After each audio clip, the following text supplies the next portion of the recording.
Bom, vamos direto ao ponto. Sejam muito bem-vindos à nossa análise de hoje. O nosso foco aqui é num conflito fascinante e super universal. Aquela eterna queda de braço entre as nossas escolhas definitivas e os nossos estados emocionais passageiros. A mente humana é um negócio incrível, mas a forma como a gente processa a passagem do tempo durante um pico de estresse ou de alegria pode criar um curto-circuito perigoso nas nossas vidas. O que a gente vai fazer agora é desconstruir a anatomia de uma decisão mal tomada e, muito mais importante que isso, descobrir como hackear esse processo mental a nosso favor. Parte 1. Decisões e emoções temporárias. O cerne desse problema começa exatamente no cruzamento entre o que a gente decide definir para o nosso futuro e o que estamos sentindo no calor do momento. A armadilha que pega todo ser humano mais cedo ou mais tarde se resume nessa advertência aqui. Nunca tome uma decisão definitiva baseada em uma emoção temporária. Olha o peso dessas palavras. O ser humano tem essa tendência quase instintiva de reagir ao agora, sabe? Quando o cérebro é inundado por uma carga emocional, parece que a noção de tempo simplesmente entra em colapso, o passado e o futuro somem. A urgência daquela emoção convence a gente de que é preciso agir para ontem, seja para resolver uma angústia ou para esticar um momento de êxtase. Mas, gente, é o equivalente a construir uma casa de tijolo e cimento em cima de uma nuvem. A fundação simplesmente não sustenta o peso. A emoção é como um vento que passa, um humor que muda depois de uma boa noite de sono. O grande perigo é que a reação imediata a esse sentimento passageiro acaba virando uma ação permanente. Algo que não dá para desfazer, que deixa marcas e muda o rumo das coisas de forma irrevogável. E é bem aí que mora o perigo. O que nos leva à parte 2, o efeito visão tunelada.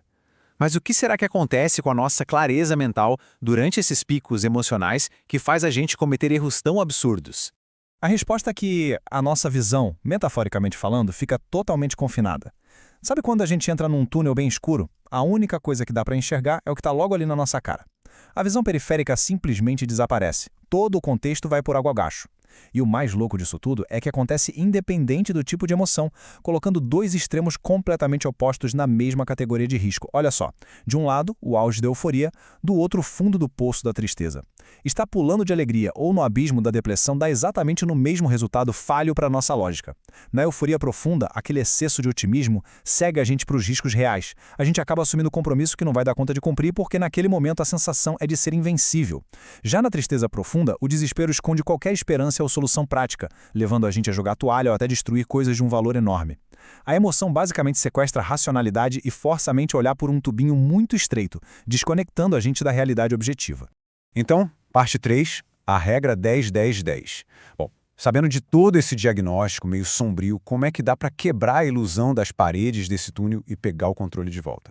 A saída é um disjuntor cognitivo super prático criado justamente para quebrar esse ciclo. Já que a emoção prende a gente no presente imediato, essa regra força uma viagem no tempo. É só fazer uma pergunta simples em 3 momentos do futuro. Primeiro, como a gente vai se sentir sobre essa decisão em 10 minutos? É aquele rescaldo imediato, sabe? Muitas vezes a adrenalina ainda está lá no teto. Imagina aquele e-mail passivo-agressivo que a gente está morrendo de vontade de mandar. Em 10 minutos, clicar no enviar pode dar um prazer absurdo, mas aí vem o segundo ponto. E em 10 meses? Aqui a lente já começa a abrir. A emoção evaporou faz tempo e a realidade bate na porta. Aquela mensagem impulsiva pode ter gerado uma visitinha ao RH ou arruinado uma parceria de ouro. E aí chega o teste definitivo. E em 10 anos, qual vai ser o legado dessa escolha? Em uma década, aquele pico de raiva ou de alegria não vai passar de uma memória super distante. Quando a gente força a mente a pular por esses 3 pontos no tempo, a visão panorâmica volta na hora.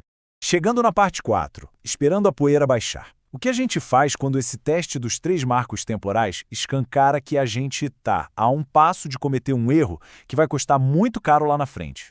É aqui que a gente entra num paradoxo maravilhoso. A melhor ação possível, às vezes, é simplesmente não fazer nada. A instrução é super clara e direta. Se o impacto for negativo a longo prazo, espere a poeira emocional baixar antes de agir. E essa metáfora da poeira acerta em cheio. Pensa numa tempestade de areia no deserto. A areia sobe e esconde a paisagem inteira. Não tem como achar um caminho seguro para andar no meio daquilo. As nossas emoções intensas são exatamente essa poeira levantada. Não dá para tentar dar passos importantes enquanto a tempestade está caindo. A gente precisa ter a disciplina de ouro de ficar quieto. O simples ato de esperar, de dormir sobre o problema, de deixar as horinhas passarem, faz a poeira assentar de um jeito muito natural. E quando isso acontece, a clareza volta por conta própria, mostrando sem nenhum esforço o que deve ou não ser feito. Para fechar a nossa análise, fica uma reflexão bem prática e imediata. Que decisão definitiva precisa esperar a poeira emocional baixar hoje? Todo mundo passa por essas encruzilhadas todos os dias, seja na carreira, nos relacionamentos ou em projetos pessoais. O que a gente desconstruiu aqui é um lembrete super valioso, de que o tempo é, sem dúvida, o maior aliado da clareza. Quando a gente se pegar no auge daquela euforia cega ou no fundo de uma tristeza que paralisa, o melhor passo, na imensa maioria das vezes, é não dar passo nenhum até o cenário ficar limpo. Muito obrigado por acompanhar essa nossa jornada de hoje e até a próxima análise.